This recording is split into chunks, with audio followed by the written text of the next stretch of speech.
My brother's funeral smelled of lilies and stale air. People murmured platitudes into paper cups of coffee. But at the front of the hall, his wife and her mother smirked, their lipstick too red for mourning. They handed me a bill for the service. "Your brother left everything to us," her father whispered, leaning close. "He said you were a disgrace. Pay up." I didn't flinch. I'd learned long ago not to bleed in front of scavengers. Then his son, 7 years old, trembling in a suit 2 sizes too big, walked up with an iPad clutched to his chest. "Uncle," he said, "look at this. I want you to call the police." His eyes, wide, dark, desperate, were the only honest thing in the room. I took the iPad without a word. Back in my car, rain sliding down the windshield, I opened the files. Videos, messages, bank transfers. A different life than the one my brother had shown the world. He hadn't left everything to them willingly. The documents showed forged signatures, hidden insurance policies, withdrawals from accounts he didn't control. And a set of emails, him begging for help, threatening to go to the police. Each email marked unread. I stared at the screen until the glow turned my hands ghostly. His wife, her parents, all smiling at the funeral while my brother was in the ground because he'd tried to stop them. The boy's whisper echoed, "Call the police." Not yet. Not until I had more than enough. I started where they thought I wouldn't. Tax records, land deeds, medical bills. I knew their habits. I'd seen them circle my brother like hyenas during his last hospital stay, always talking about future security. Night after night I built a map. Shell companies, hidden accounts, properties held in straw names. I requested the autopsy under my legal right as next of kin. Found anomalies in the toxicology report, traces of a sedative my brother never used. I drove 3 hours to confront the pharmacist. He cracked in 10 minutes, confirmed the prescriptions were filled by someone else using my brother's ID. Meanwhile, I kept visiting the boy. Every time, his eyes were duller, his speech clipped like he was rehearsing silence. He'd been told not to talk. But he still handed me fragments, photos of documents, whispered names, a key to a storage locker. The locker broke everything open. Inside were my brother's real files, signed statements, witness accounts, a burner phone with call logs. Enough to bury them.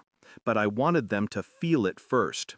The final piece came from the coroner. An amended death certificate. Cause of death changed to undetermined pending investigation. I printed every file, bound it like a book. On the cover, a single word: evidence. I arrived at their house unannounced. They were eating dinner, wine glasses tilted, candles lit. The picture of domestic victory. I placed the binder on the table. No greeting, no accusations. She opened it. Her mother leaned in. Her father's hand froze around his fork.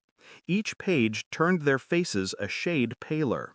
By the time they reached the coroner's report, no one was breathing. Her voice cracked first. "What do you want?" I didn't answer. Silence was the answer. I slid 3 envelopes across the table. One to the police, one to the insurance board, one to the press. All sealed, stamped, ready. "You have 48 hours, I said softly. "After that, these go out." She tried to speak. Her father started to rise. I didn't move. The boy's face flickered across my mind. Small, pleading, waiting. "I don't want your money," I said. "I want your confession, in writing. Every signature, every transaction, every dose." Her mother whispered, "We can negotiate?" "No." The word dropped like a blade. I left them with the evidence and their own dread. 48 hours to watch their world implode from the inside. 48 hours to imagine the knock on the door. That night I sat with the boy in my apartment. He ate quietly, eyes fixed on his plate. I told him nothing about what I'd done. He didn't need to know yet. I thought about my brother, How he'd called me a disgrace once, how he'd cut me off, how he'd hidden the truth until it killed him. The betrayal cut both ways. But in the end, blood still meant something. It meant I'd finish what he couldn't. When the 48 hours were up, the police arrived at their house before dawn. Fraud, homicide, custody violations. Every charge unfolded like a trap sprung at last. I didn't watch the news. I just sat with the boy while he slept on my couch, his breathing steady now, no tremor in his hands.